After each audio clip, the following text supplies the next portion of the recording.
Alright, on the basis of structure के आधार पर पहले हमने पढ़ा था प्रीवियस में एलिफेटिक ग्रुप के आधार पर एलिफेटिक अमीनो एसिड। दूसरे हम पढ़ेंगे हाइड्रोक्सिल एलिफेटिक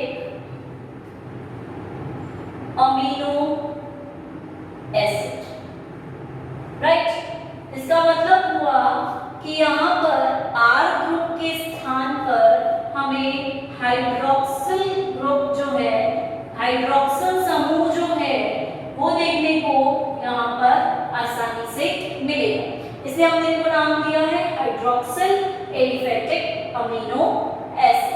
ठीक है, स्ट्रेट चेन में होंगे लेकिन हाइड्रोक्सिल ग्रुप जो है, OH ग्रुप जो है यहाँ देखने को मिलेगा। अब इसमें अगर हम एग्जाम्पल्स देखते हैं तो नंबर 1 हम बात करेंगे सीरीन की।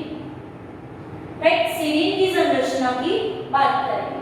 संरचना वही रहेगी COOH, इधर की तरफ NH2, ऊपर की तरफ H। ठीक है, पर यहाँ पर हमें CH2OH इस तरह से यहाँ देखने को मिलेगा।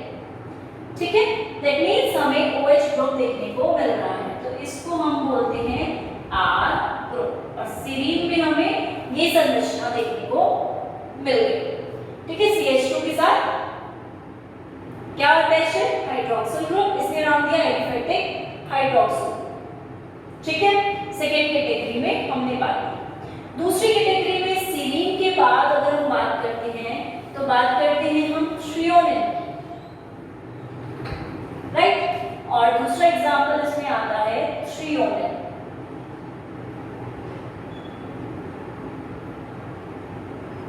संरचना देखते हैं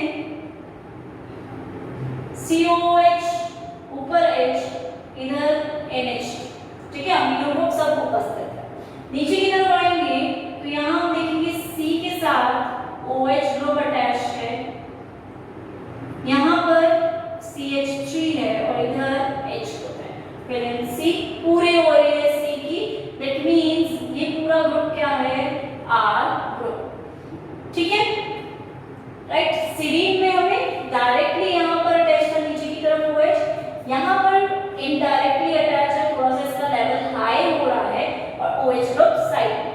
तो सीरीन में डायरेक्ट था, फिर लेवल हाई हुआ तो थ्रियोनिन आया और थ्रियोनिन जस्ट इसके साइड में अटैच्ड है, डायरेक्टली नीचे की तरफ नहीं था, तो थोड़ा इसमें कॉम्प्लेक्शन आया, थोड़ी जटिलता इसमें देखने को मिली। तो इस तरह से OH ग्रुप अटैच होगा तो हम उसे बोलेंगे हाइड्रोक्सिल एलिफेटिक अमीनो एसिड प्रकार के हैं, जिसके अंदर दो प्रकार के ही हम पढ़ेंगे, सीरीन और थ्रियोनिन। ठीक है, सीरीन में डायरेक्ट OH है, इसमें C के साथ OH अटैच होगा तो नीचे की तरफ वैलेंसी कंप्लीट करने के लिए ये चीजें भी आ जाएंगी। राइट, आप सिर्फ नीचे की संरचना भी अगर याद रख लेते हो तो वो भी काफी है, हमें याद रह जाता है चीजें, क्योंकि ऊपर का तो हमें पता है NH2 है, COOH ग्रुप अटैच है, तो ये चीजें हमें पता होगी। अब थर्डली हम बात करेंगे amino containing amino acid.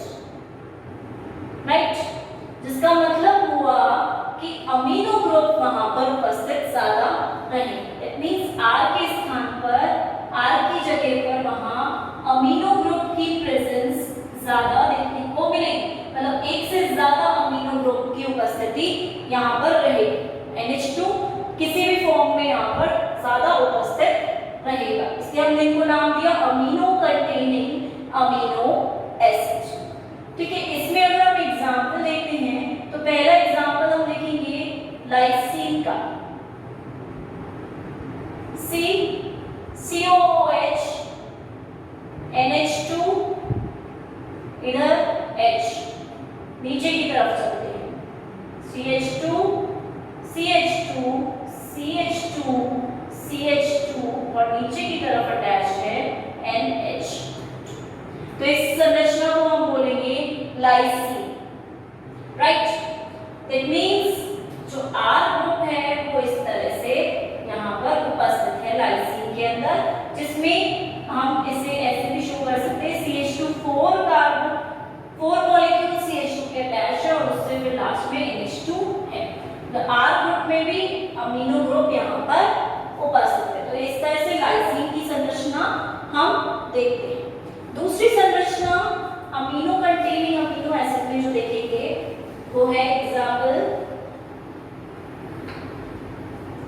Arginine का। दूसरा एग्जाम्पल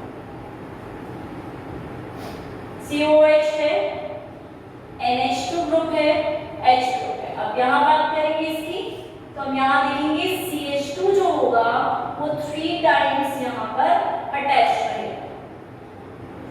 ठीक है, इसी के साथ यहाँ पर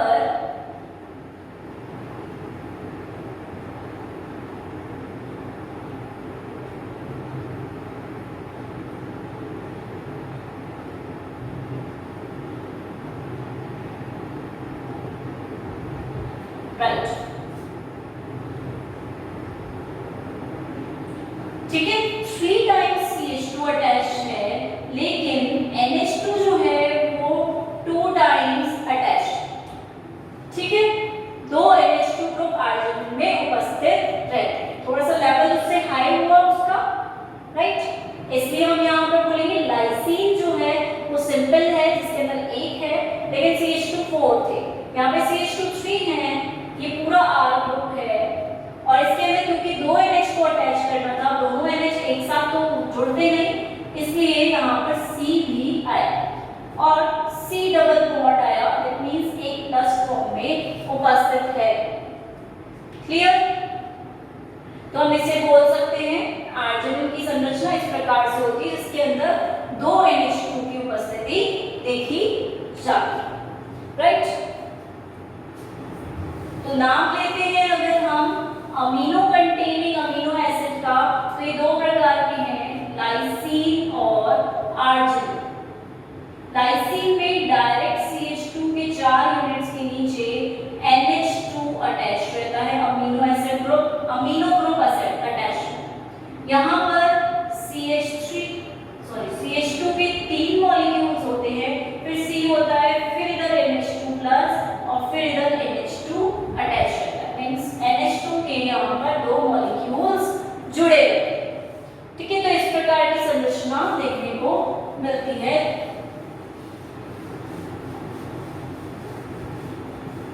फोर्थ ग्रुप की बात करते हैं हम, तो उन्हें हम बोलेंगे sulphur containing amino acid, right, जिनमें सल्फर की उपस्थिति देखी जाएगी।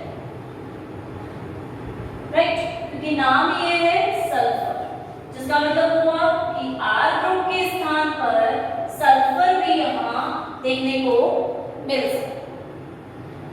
ऑलराइट, अब देखते हैं, इसमें सबसे फर्स्ट एग्जांपल आता है हमारा सिस्टीन का। ठीक है, सिस्टीन में हमें देखने को मिलेगा। अब सिस्टीन की संरचना देखते हैं,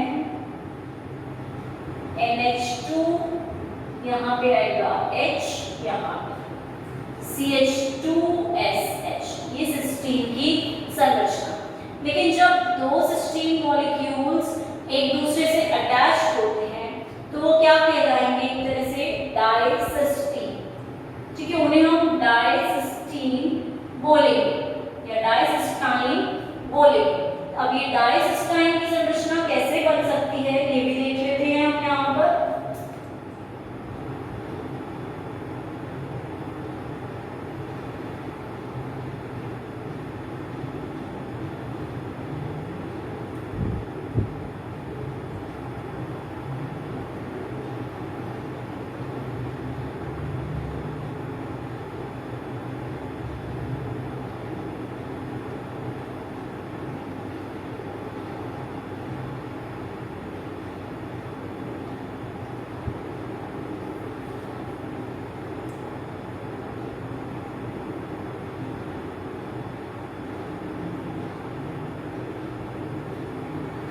ठीक है, इस प्रकार दोनों एक दूसरे से कनेक्ट हुए तो यहाँ पे H और H रिमूव हो जाएगा और जो सल्फर सल्फर है वो आपस में क्या करेंगे, बॉन्ड बना लेंगे। तो इस तरह से यहाँ बॉन्डिंग हो जाएगी और ये 2 सिस्टीन के मॉलिक्यूल्स एक दूसरे से कंबाइन हो रहे हैं, इसलिए इसको नाम दे देते हैं हम डाइसिस्टाइन।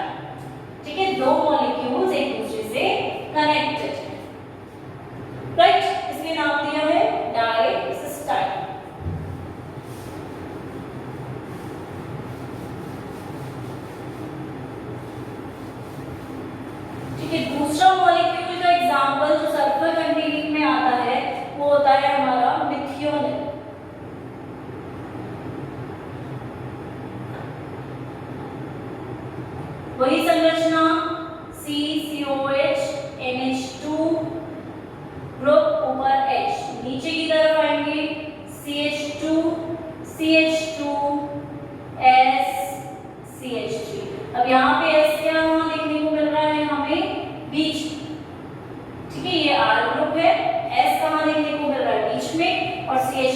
दो ग्रुप्स यहाँ पर अटैच है। तो इसको हम बोलेंगे मिथियोनिन की संरचना। तो इसमें अमीनो एसिड वाला पहले था अमीनो ग्रुप वाला, ये सल्फर कंटेनिंग है, सिस्टीन आया और मिथियोनिन आया। सिस्टीन में लास्ट में एसएच कनेक्टेड था, ठीक है, CH2 के साथ। यहाँ पर लास्ट में एसएच कनेक्ट ना होके बीच में एस कनेक्ट होके CH3 प्रेजेंट है। सिस्टीन को हम डाइसिस्टाइन फॉर्म में भी देख सकते हैं, उस फॉर्म में भी इजीली देख सकता है। तो इस तरह से फोर्थ जो क्लासिफिकेशन है हमारा वो कंप्लीट होता है सल्फर कंटेनिंग अमीनो एसिड।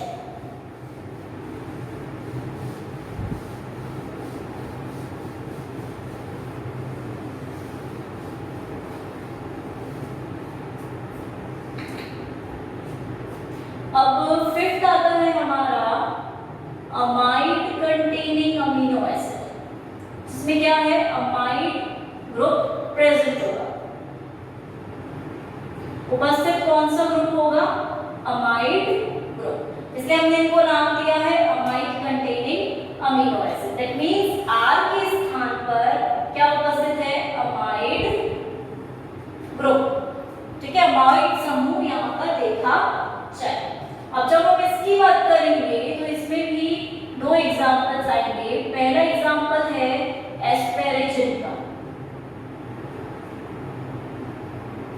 जिसमें हम देखेंगे कि COH है, NH2 ग्रुप यहाँ पर उपस्थित है, अगेन H ग्रुप यहाँ पर उपस्थित है। लेकिन चेंज कहाँ देखने को मिलेगा हमें? यहाँ पर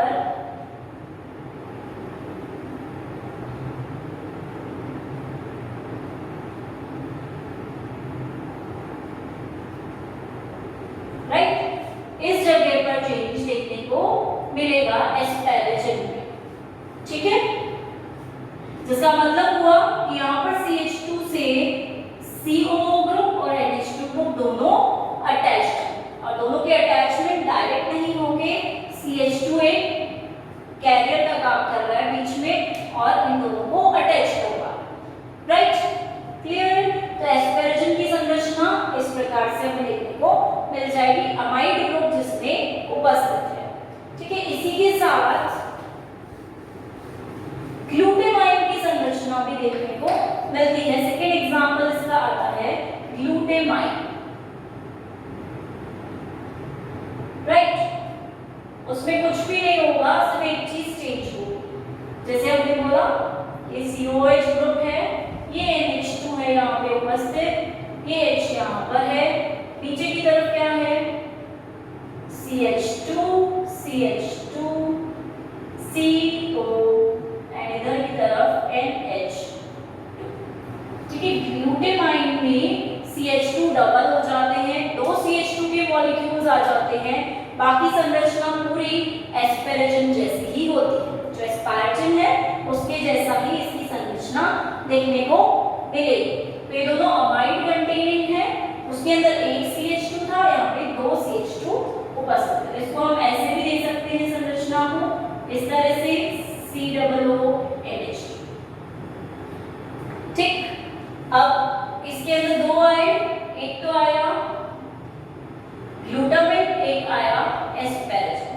एस्पेरेजिन में CH2 CONH2 वाली संरचना थी, यहाँ पर CH2 के दो मॉलिक्यूल्स आ गए और संरचना थोड़ी सी कॉम्प्लेक्स हो गई, जटिल हो गई। एक चीज आप देखना कि जितना भी हम क्लासिफिकेशन कर रहे हैं, वर्गीकरण कर रहे हैं, उसमें फर्स्ट एग्जांपल इजी वाला ले रहे हैं और फिर नेक्स्ट एग्जांपल हार्ड वाला।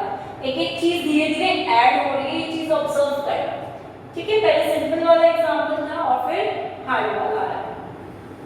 नाउ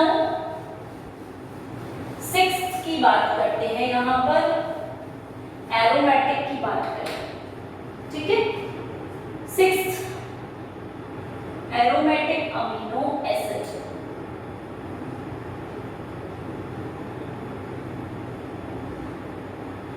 एक चीज जो यहाँ देखने को मिल रही है वो ये है कि R ग्रुप के स्थान पर यहाँ पर क्या है?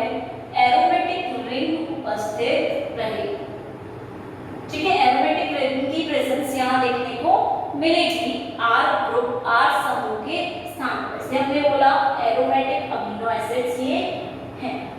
ठीक है, इनका फर्स्ट एग्जांपल जब हम देखते हैं तो इनको हम बोलते हैं फर्स्ट में टायरोसिन। ठीक है, संरचना वही रहेगी, COH NH2 ऊपर की तरफ H नीचे R, CH2 रिंग और नीचे की तरफ OH।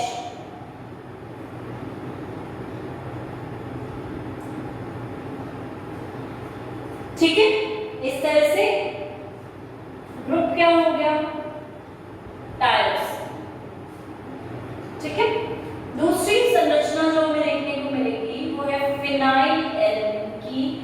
इसमें भी ज्यादा चेंज नहीं है, वही है C एक तरफ COH, एक तरफ NH2 ग्रुप, एक तरफ H, अब नीचे R,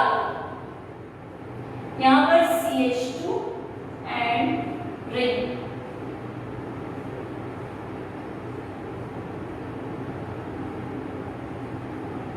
तो ये संरचना हो गई हमारी फिनाइल एल्यूमिन। चेंज क्या दिख रहा है, सिर्फ और सिर्फ यहाँ पर OH है, यहाँ पे OH ग्रुप अटैच नहीं, रिंग दोनों में है। और रिंग कैसी है, 6 कार्बन रिंग है, 5 कार्बन नहीं है, इसलिए हम इन्हें बोलते हैं एरोमेटिक अमीनो एसिड। बेंजीन जैसी रिंग यहाँ पर देखने को मिलती है। तो एरोमेटिक में दो प्रकार के हैं, टायरोसिन और फिनाइल। टायरोसिन में OH ग्रुप है, इसको ऐसे भी याद कर सकते हो कि टायरो में O आ रहा है, मींस यहाँ पे OH ग्रुप उपस्थित है। टायर की तरह OH ग्रुप भी नीचे उपस्थित है। फिनाइल एल्यूमिन में कोई O नहीं है, तो यहाँ पर OH ग्रुप यहाँ नहीं होगा। ठीक है, इस तरह से इस चीज को याद कर सकते हो। ये R ग्रुप है, चेंज हम देख रहे हैं सिर्फ और सिर्फ R ग्रुप में। बाकी सारी संरचना जो है अमीनो एसिड्स की हमें ऑलमोस्ट एक जैसी ही देखने को मिल रही है, राइट।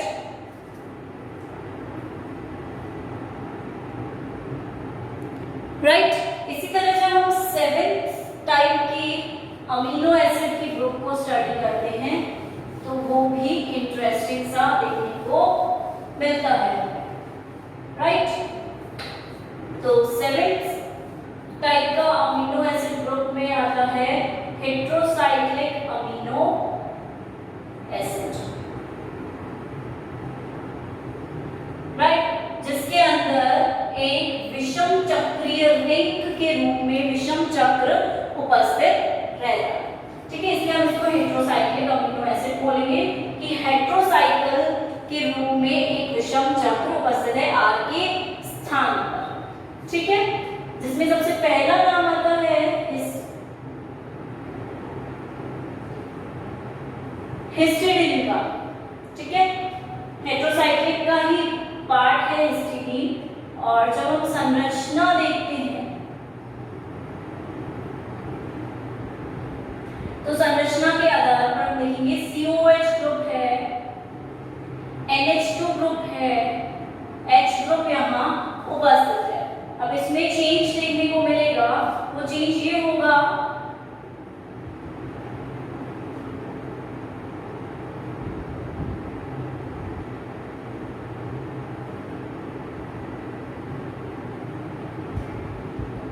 C ग्रुप पे CH अटैच होगा, N यहाँ पर H अटैच होगा, इस C ग्रुप से NH ऐसे अटैच होगा, यहाँ पर H ऐसे अटैच होगा और यहाँ पर इस तरह से चीजें दिखेंगी।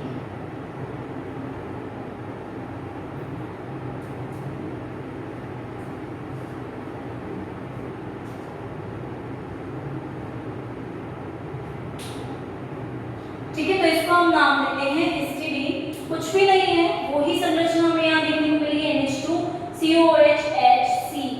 ठीक है, बाकी R ग्रुप जो है वो यहाँ देखने को मिला एक रिंग के रूप में। ठीक है, इस कार्बन से इस कार्बन का अटैचमेंट है, तो यहाँ 4 की जो वैलेंसी पूरी हो रही है 1 2 3 4।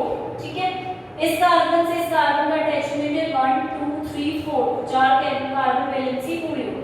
बाकी हमें क्या याद रखना है, यहाँ पे 2 NH ग्रुप अटैच है, वैलेंसी पूरी करने के लिए यहाँ पर H ग्रुप लगा दिया जाएगा और डबल बॉन्ड लगा दिया जाएगा, क्योंकि वैलेंसी पूरी करनी है। ठीक है, ये चीज हम कर सकते हैं। यहाँ देख सकते हैं कि n हमें बोल रहे हैं हम 3 ही चाहिए, तो ये वाला h जरूरी नहीं लगेगा। ठीक है, डिपेंड्स ऑन वैलेंसी, क्योंकि n की 3 ही वैलेंसी होती है, तो उस आधार पर हमने ये चीज हटा दिया। ठीक है, बाकी इस तरह की संरचना यहाँ पर अपन को देखने को आसानी से मिल जाए। तो यहाँ एसिडिक में 2C 2N एक H ग्रुप अटैच्ड है। ठीक है, दूसरी हम बात करेंगे प्रोलीन की, जिसके अंदर हम देखेंगे 3CH2 ग्रुप अटैच्ड होंगे प्रोलीन से। ठीक है, दूसरा एग्जांपल है इसमें प्रोलीन का, वही संरचना होगी, COOH ग्रुप है, NH2 ग्रुप है, H ग्रुप यहाँ पर उपस्थित है, इससे CH2 यहाँ पे निकलेगा, इससे ये अपन ने देखा, ये CH2 यहाँ पर, ये CH2 यहाँ पर, राइट।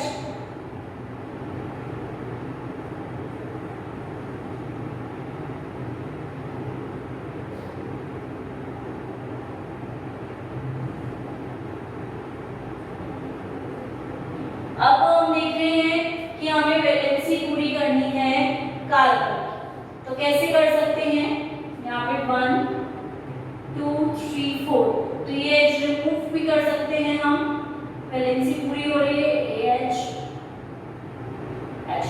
तो इस प्रकार से प्रोलीन की संरचना हमें यहाँ पर देखने को आसानी से मिल जाती है, किस तरह से प्रोलीन यहाँ पर अटैच रहेगा और संरचना को बनाएगा। 3H2 ग्रुप यहाँ पर देखने को मिल रहे हैं। ठीक है, तो on the basis of structure की यहाँ बात हुई। अब दूसरी बात करते हैं, हमने क्लासिफिकेशन तो देख लिया अमीनो एसिड का, पहली आधार हमने देखा था स्ट्रक्चर के आधार पर, सेकंड आधार देखेंगे हम on the basis of nature. ठीक है, प्रकृति के आधार पर किस प्रकार से यहाँ पर संरचना होती है। ठीक है, 3 प्रकार के होंगे, पहला एसिडिक, दूसरा बेसिक, तीसरा न्यूट्रल। ठीक है, प्रकृति कैसी है उस आधार पर हम इन्हें 3 भाग में डिवाइड करते हैं। जब हम एसिडिक की बात करते हैं, तो एसिडिक का मतलब हुआ कि जो कार्बोक्सिलिक एसिड है, कार्बोक्सिल समूह है, वो ज्यादा है, और अमाइन ग्रुप जो है, अमाइन समूह जो है, वो यहाँ पर कम देखने को मिल रहा है। मतलब 2 कार्बोक्सिल ग्रुप हो सकते हैं और 1 अमाइन समूह हो सकता है। और इसका एग्जाम्पल जब हम देखते हैं तो आता है ग्लूटामिक एसिड और एस्पार्टिक एसिड। ठीक है, जिसके अंदर हम देखेंगे COH ग्रुप जो है, जो कार्बोक्सिल एसिड है, कार्बोक्सिलिक एसिड बोलते हैं, एसिडिक नेचर का इसका मतलब हुआ कि एसिड ग्रुप जो है वो वहां ज्यादा देखने को मिलेगा। ठीक है, एक से ज्यादा होगा, एक दोनों बराबर नहीं, ये ज्यादा ही देखने को मिलेगा। बेसिक का मतलब हुआ कि कार्बोक्सिल ग्रुप जो है, कार्बोक्सिल समूह जो है वो एक होगा, और अमीनो समूह या अमाइन ग्रुप जो है, अमीनो समूह जो है वो ज्यादा देखने को मिलेगा, 2 या 2 से ज्यादा भी हो सकते हैं। मतलब उपस्थिति किसकी ज्यादा है, इसकी, इसलिए हम इसे बोल रहे हैं बेसिक नेचर का। ठीक है, अम्लीय है ऊपर वाला, नीचे वाला क्षारीय प्रकृति का रखता है। एग्जाम्पल अगर देखते हैं तो आता है लाइसीन, जिसमें हमने देखा था नीचे की तरफ NH3 उपस्थित। ठीक है, आर्जिनिन भी इसका एग्जाम्पल होता है। दूसरी बात करते हैं न्यूट्रल की। न्यूट्रल का मतलब हुआ कि कार्बोक्सिल समूह जो है वो भी एक है, अमाइनो समूह जो है, अमीन ग्रुप जो है वो भी एक ही देखने को मिलेगा, दोनों बैलेंस में है, इक्वल है, इसलिए हम इसको न्यूट्रल बोल रहे हैं। और जब हम इसके एग्जांपल्स देखते हैं तो इसके एग्जांपल्स है ग्लूटामाइन, एलिनिन, वेलिन, आएंगे। जो हमने फर्स्ट ग्रुप पढ़ा था वो सारे इसी के अंदर कॉम्प्राइज करते हैं। तो पहला स्ट्रक्चर के आधार पर, दूसरा नेचर के आधार पर अमीनो एसिड्स को हम क्लासिफाई कर देंगे। अब हम बात करते हैं फंक्शंस की। अमीनो एसिड क्या फंक्शन परफॉर्म करता है, ठीक है, अमीनो एसिड के क्या कार्य हो सकते हैं। तो फंक्शंस ऑफ अमीनो एसिड,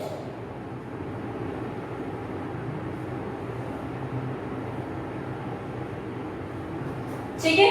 पहली बात तो ये क्या कार्य करते हैं, प्रोटीन का निर्माण करते हैं, प्रोटीन फॉर्मेशन में हेल्प करते हैं, प्रोटीन बनाते हैं, ठीक है। ये सारे आपस में मिलकर पेप्टाइड बॉन्ड की सहायता से, ठीक है, पेप्टाइड बंध की बॉन्ड की सहायता से प्रोटीन का निर्माण हो जाता है। दूसरी चीज ये क्या है, एक यूनिट है, कौन से, फंक्शनल एंड स्ट्रक्चरल, ठीक है, संरचनात्मक और क्रियात्मक इकाई होते हैं ये प्रोटीन्स की, ठीक है। तो एक बिल्कुल स्मॉलेस्ट यूनिट है, इन्हीं के आधार पर आगे चीजें होती है। तीसरी चीज, अमीनो एसिड जब बिल्कुल टूट जाते हैं, ब्रेक डाउन हो जाते हैं, तो इनके टूटने से क्या होता है, ग्लूकोज का जो फॉर्मेशन होता है वो बढ़ता है, क्योंकि ग्लूकोज को क्या मिल जाता है, रॉ मटेरियल मिल जाता है, ठीक है, OH ग्रुप मिल गया, C कार्बन मिल गया, तो वो सारे अगर ग्लूकोज को मिल जाते हैं तो ग्लूकोज आसानी से बन सकता है। तो अमीनो एसिड के टूटने से ग्लूकोज का निर्माण हो सकता है, इसलिए ये एक इनका फंक्शन है। दूसरी बात कि अमीनो एसिड जो है ये हीम ग्रुप बनाने में भी मदद करते हैं, हीम समूह का निर्माण भी करते हैं, ठीक है। That means amino acid heme group को बना रहे, तो ये क्या हम बोल सकते हैं, प्रॉपर फंक्शन हो गया कि ये हीम ग्रुप को बनाने में मदद करते हैं, और ये नहीं हुए तो प्रॉपर्ली हीम ग्रुप बन ही नहीं पाए। इसके अलावा हम बात करते हैं मैलेनिन,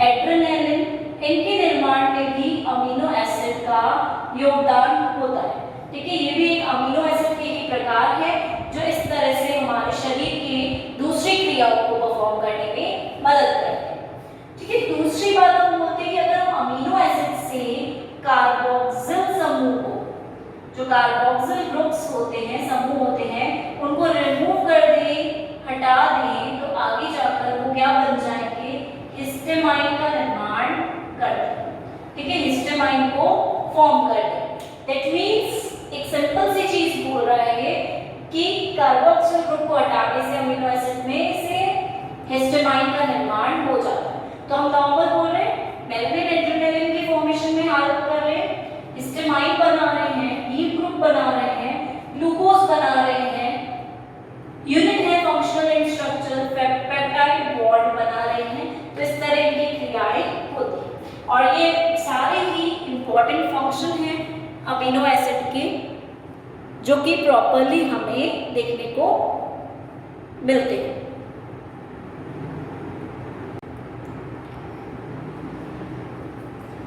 ओके, इससे प्रीवियस टॉपिक जो था हमारा वो प्रोटीन्स पे नहीं था, वो बेस्ड था प्रोटीन्स के सब यूनिट्स पर, अमीनो एसिड्स पर, राइट। अमीनो अम्ल में क्या उसके कैरेक्टर्स होते हैं, कैसे क्लासिफिकेशन होता है, वर्गीकरण होता है, और क्या उसकी सिग्निफिकेंस है, इंपॉर्टेंस क्या है, महत्व क्या रखते हैं, ठीक है। अब हम बात करेंगे यहाँ पेप्टाइड लिंकेज।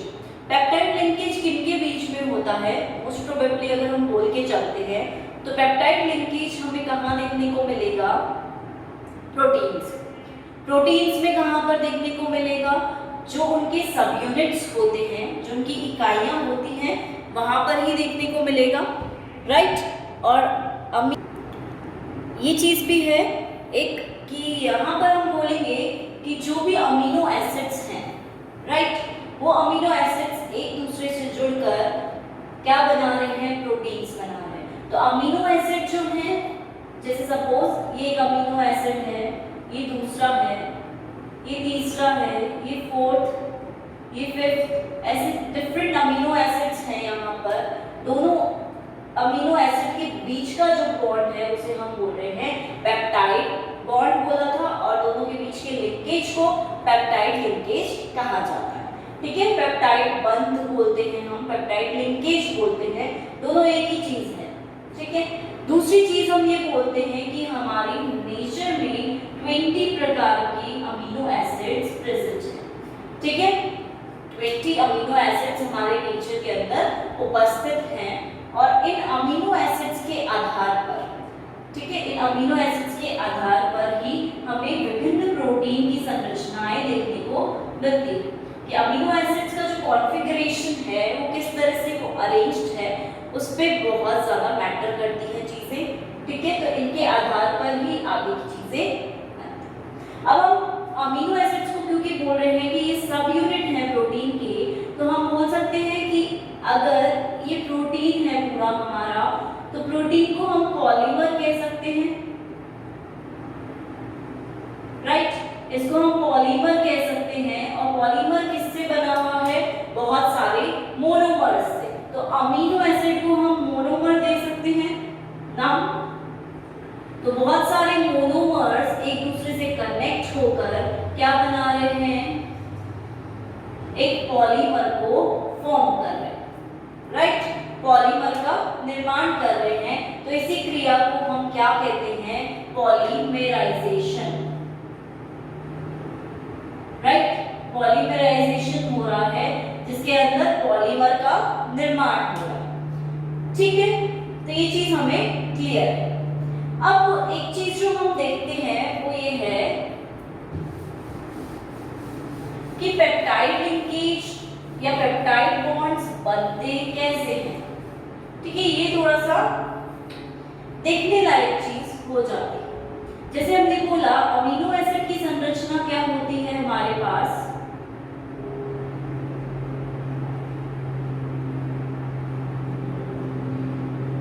आर उपस्थित होता है ग्रुप। ठीक है, इसी के साथ अगर हम यहां पर भी देखते हैं,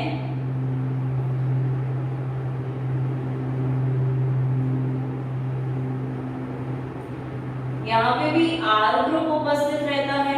अब हम बोल रहे अलग अलग अमीनो एसिड के बीच में भी बॉन्डिंग हो सकती है, तो इसे हम R1 R2 से देख सकते हैं। जरूरी नहीं है हम अमीनो एसिड का स्ट्रक्चर ही बनाएं, हम R1 R2 लिख के भी बोल सकते हैं कि ये है हमारा अमीनो एसिड पहला, अमीनो एसिड पहला, और ये है हमारा अमीनो एसिड दूसरा वाला। ठीक है, सेकेंड अमीनो एसिड ये। तो इस तरह से यहाँ पर दो प्रकार की अमीनो एसिड्स हमें देखने को मिल रहे हैं। ठीक है, R1 R2 वाली संरचना। अब हम बोलेंगे कि इन दोनों के बीच में बॉन्डिंग होगी, तो इस NH को हम इस तरह से भी लिख सकते हैं,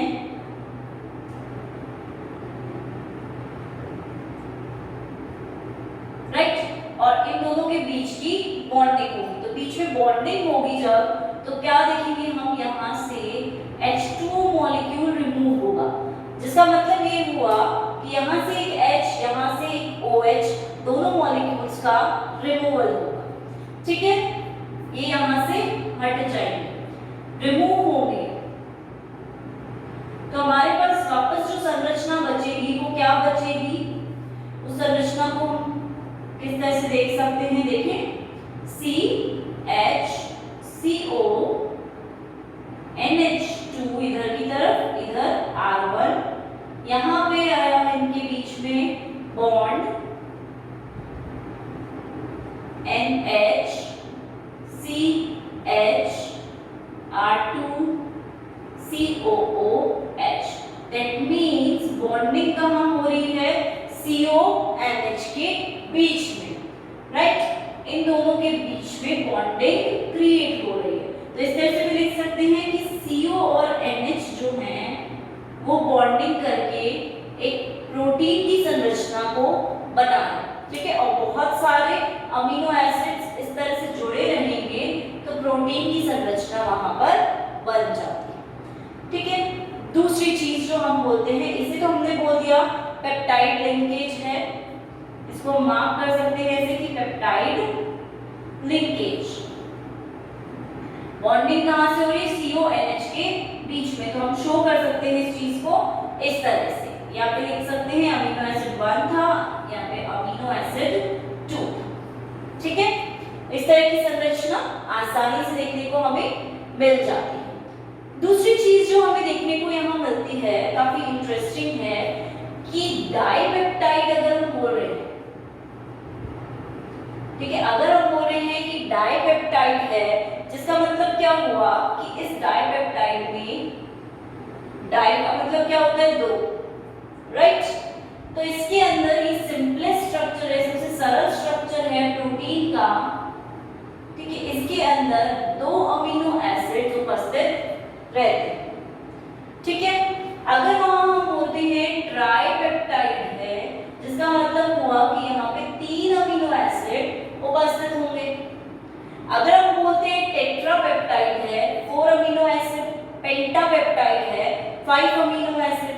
ठीक है, अगर हम बोल देंगे पॉलीपेप्टाइड है, जिसका मतलब हुआ कि बहुत सारे अमीनो एसिड्स मिले हुए हैं। ठीक है, और पॉलीपेप्टाइड्स आपस में मिलकर एक परफेक्ट प्रोटीन की संरचना को आसानी से बना सकते हैं, ठीक है, फॉर्म कर सकते हैं।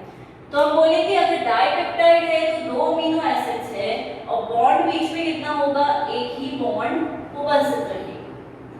ट्राइपेप्टाइड में 3 अमीनो एसिड्स के बीच में 2 ही बॉन्ड उपस्थित रहेंगे, पेप्टाइड बॉन्ड्स जो होते हैं। और पॉलीपेप्टाइड्स की सारी श्रृंखलाएं मिलकर प्रोटीन्स की संरचना को बनाती हैं। तो ये बात हुई हमारी पेप्टाइड लिंकेज की, किस तरह से यहाँ पर पेप्टाइड लिंकेज होता है।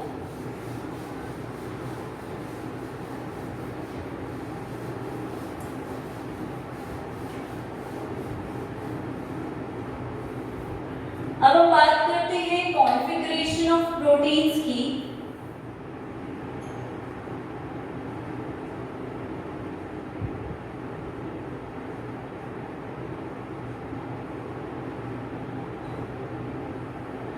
जिसका मतलब हुआ कि प्रोटीन्स कैसे विन्यासित होते हैं, इनका विन्यास जो है, इनका जो अरेंजमेंट है वो किस प्रकार से होता है।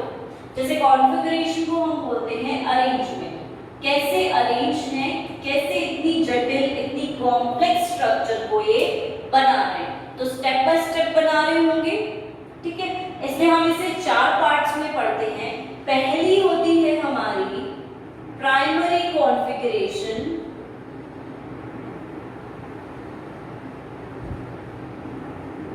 राइट, जिसको हम प्राथमिक विन्यास के नाम से भी जानते हैं। प्राइमरी मतलब पहली प्राथमिक कॉन्फ़िगरेशन होगी, उसे हम बोलेंगे प्राइमरी कॉन्फ़िगरेशन। और क्योंकि सबसे पहला अरेंजमेंट है तो प्रोटीन्स किसके बने हुए होते हैं, अमीनो एसिड्स के। और अमीनो एसिड्स सारे एक दूसरे से जब लिंक करते हैं और स्ट्रेट चेन पे उपस्थित रहते हैं, तब हम बोलते हैं कि ये प्राइमरी कॉन्फ़िगरेशन है, जहां पर सिर्फ और सिर्फ पेप्टाइड लिंकेज जो है वो ही उपस्थित है। ठीक है, पेप्टाइड बंध ही इनके बीच में अभी उपस्थित। पहली बात हम ये बोलेंगे कि ये स्ट्रेट चेन में है, सारे अमीनो एसिड्स सीधी श्रृंखला में उपस्थित रहते हैं। और इसी के साथ हम ये भी बोलते हैं कि सेम प्लेन में उपस्थित रहते हैं। लेकिन इनका जो प्लेन होता है बॉन्डिंग का, वो प्लेन भी सेम रहता है। ऐसा नहीं है कि दूसरे प्लेन में अमीनो एसिड्स उपस्थित रहें। तो सेम प्लेन है, स्ट्रेट चेन है, बीच में कॉन्फ़िगरेशन है। ठीक है, इसलिए हम प्राइमरी बोल रहे हैं, बिल्कुल स्टार्टिंग है जस्ट यहाँ पर। दूसरी चीज जो यहाँ देखने को मिलेगी हमें, वो काफी इंटरेस्टिंग सी होती है। यहाँ पे जितने भी अमीनो एसिड्स उपस्थित होंगे, चाहे 1 है, चाहे 2 है, चाहे 3 है या सेम है, जो भी अमीनो एसिड यहाँ पर प्रेजेंट है, हर एक अमीनो एसिड की यहाँ पर एक वैल्यू है। ठीक है, और उसी अमीनो एसिड के आधार पर प्रोटीन की जो संरचना है वो डिपेंड करती है। प्रोटीन का जो स्ट्रक्चर है वो उसी पर डिपेंड करेगा कि कैसे अमीनो एसिड्स आपस में जुड़े। ठीक है, कौन से अमीनो एसिड्स, प्रोलीन है कि वैलीन है कि आइसोल्यूसिन है कि ग्लाइसिन है, लाइसिन है, कौन जुड़े हुए पर ही प्रोटीन स्ट्रक्चर डिपेंड करता है।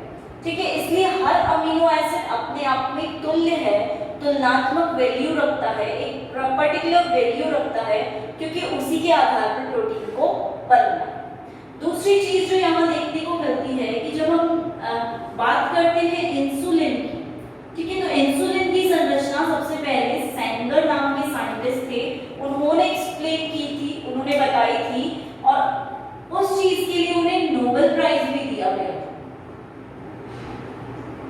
ठीक है, तो इन्होंने प्राइमरी संरचना क्या बताई इंसुलिन की, कि इंसुलिन जो होता है वो 51 अमीनो एसिड से मिलकर बना होता है। ठीक है, जिसके अंदर